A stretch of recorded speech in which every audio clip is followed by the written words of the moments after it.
যারা all time নামাজ আদায় করে, সালাত আদায় করে, আল্লাহ পাক রব্বুল আলামিন তাদের রিজিকের ভিতরে কখনো কোনো সমস্যা রাখেন না। আপনি যখন নামাজ পড়বেন, কোথায় থেকে কিভাবে আপনার রিজিকের ফায়সালা করা হবে আপনি নিজেও কল্পনাই করতে পারবেন না। কারণ এটা হচ্ছে কোরআনুল কারীমের আয়াত। আল্লাহ পাক রব্বুল আলামিন কোরআনুল কারীমের ভিতরে আমার আল্লাহ বলেন, ওয়া আমুর আহলাকা বিসসালাতি ওয়াসতাবির আলাইহা লা নাসআলুকা রিজকা নাহনু নারযুকুকা ওয়াল আকিবাতু লিত্তাকওয়া। আল্লাহ পাক বলতেছেন, আমার হাবিব আপনি নামাজ আদায় করুন, আপনার আহালদেরকে বলুন নামাজ পড়ার জন্য।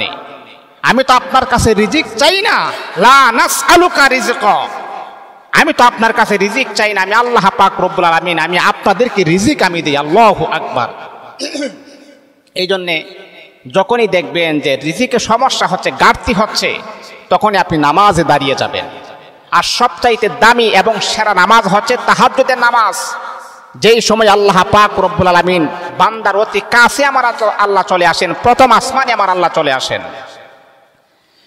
এরে আল্লাহ তাআলার বান্দা, যদি আপনার রিজিকে কোনো সমস্যা হয় তাহলে আপনি কি করবেন? দুনিয়ার কোনো মানুষের কাছে ব্যক্ত না করে, দুনিয়ার কোনো মানুষের কাছে রিজিক না চেয়ে আল্লাহ পাক রব্বুল আলামিনের কাছে আপনি একান্তভাবে চান। রাতের বেলা আরামের ঘুমকে হারাম করে দিয়ে শেষ রাত্রিতে আল্লাহ পাক রব্বুল আলামিন ওই সময় কিন্তু আমার আল্লাহ প্রথম আসমানে চলে আসেন।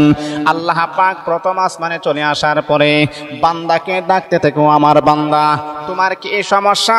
ও আমার বান্দা তোমার কি হাজত, তোমার কি প্রয়োজন?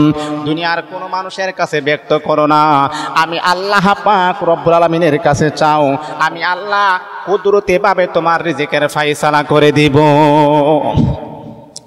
এরে আল্লাহ তাআলার বান্দা, দুনিয়ার কোনো মানুষের কাছে আপনি রিজিক চাইবেন না, দুনিয়ার কোনো মানুষের কাছে রিজিক ব্যক্ত করবেন না, শুধুমাত্র কেবলমাত্র আল্লাহ পাক রব্বুল আলামিনের কাছে আপনি চান। আমার আল্লাহ কোথায় থেকে আপনার রিজিকের ব্যবস্থা করবেন আপনি নিজেও কখনো ধারণা করতে পারবেন না। আল্লাহ কোথায় থেকে আপনার রিজিকের ফায়সালা করবেন আপনি কল্পনাও করতে পারবেন না। ওই জায়গা থেকে আল্লাহ পাক আপনার রিজিকের ফায়সালা করে দিয়েছেন। এই জন্যে হাদিসে পাকের ভিতরে আসছে, সাহাবায়ে কেরাম যখন রিজিকের সমস্যায় যখন ভুগতেন তখন নবীজি তাদেরকে আদেশ করেছেন, বেশি বেশি করে সালাত আদায় করো, বেশি বেশি করে নামাজ পড়ো, নামাজটা রিল্যাক্সে পড়ো, সিজদার টাইম বাড়িয়ে দাও, দেখবে আল্লাহ পাক রব্বুল আলামিন তোমার রিজিক কোথায় থেকে আমার আল্লাহ ব্যবস্থা করবেন আপনি নিজেও কল্পনা করতে পারবেন না। দেখেন, এই সারা পৃথিবীতে যত প্রাণী রয়েছেন সমস্ত প্রাণীর রিজিকের ব্যবস্থা কিন্তু আমার আল্লাহই করেন। আর এই পৃথিবীতে হাজার হাজার লক্ষ লক্ষ প্রাণী আমার আল্লাহ সৃষ্টি করেছেন, এর ভিতরে আশরাফুল মাখলুকাত হিসাবে আমার আল্লাহ মানুষকে বানিয়েছেন। আল্লাহ পাক রব্বুল আলামিন কুরআনুল কারীমের ভিতরে আমার আল্লাহ বলেন, এই পৃথিবীতে আমি আল্লাহ পাক রব্বুল আলামিন অসংখ্য অগণিত অজস্র মাখলুকাত আমি আল্লাহ পাক রব্বুল আলামিন দুনিয়াতে প্রেরণ করেছি, কিন্তু বান্দারে তোমার মতো এত সম্মান, তোমার মতো এত মর্যাদা বানাই আমি আল্লাহ পাক রব্বুল আলামিন কোনো মাখলুকাত আমি আল্লাহ বানাই নাই। তোমার সম্মান কেমন, তোমার মর্যাদা কেমন আমি আল্লাহ কুরআনুল কারীমের ভিতরে বলেছি, ওয়ালাকাদ কাররামনা বানি আদম, আমি আল্লাহ পাক রব্বুল আলামিন আদম সন্তানের সম্মানটাকে আমি আল্লাহ আকাশচুম্বী করে দিয়েছি। সব কিছুর চাইতে আমাদের সম্মান বেশি, আমাদের মর্যাদা আল্লাহ পাক রব্বুল আলামিন বাড়িয়ে দিয়েছেন।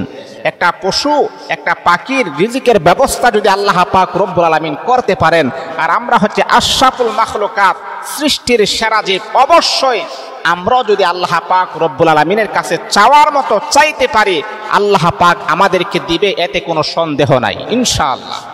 আপনি নামাজ পড়েন, নামাজটাকে আপনি রিল্যাক্সে নামাজ পড়েন, তাহাজ্জুদের নামাজ আপনি দাঁড়িয়ে যান, আপনার ঘরে খাবার নাই, আপনার ছেলে মেয়ে উপবাস, কাহারো কাছে আপনি না চেয়ে আপনি তাহাজ্জুদের নামাজের মুসল্লায় দাঁড়িয়ে যান, ছেলে সন্তান বিবি বাচ্চা কিনে আপনি নামাজে দাঁড়িয়ে যান, দেখেন আল্লাহ পাক কোথায় থেকে আপনার রিজিকের ব্যবস্থা করেন আপনি ধারণা করতে পারবেন না। এই জন্যে নামাজ হচ্ছে রিজিকের প্রথম নাম্বার চাবিকাঠি। আপনি নামাজ পড়েন, আল্লাহ পাক আপনার অভাব অনটন আমার আল্লাহ দূর করে দিবেন ইনশাআল্লাহ।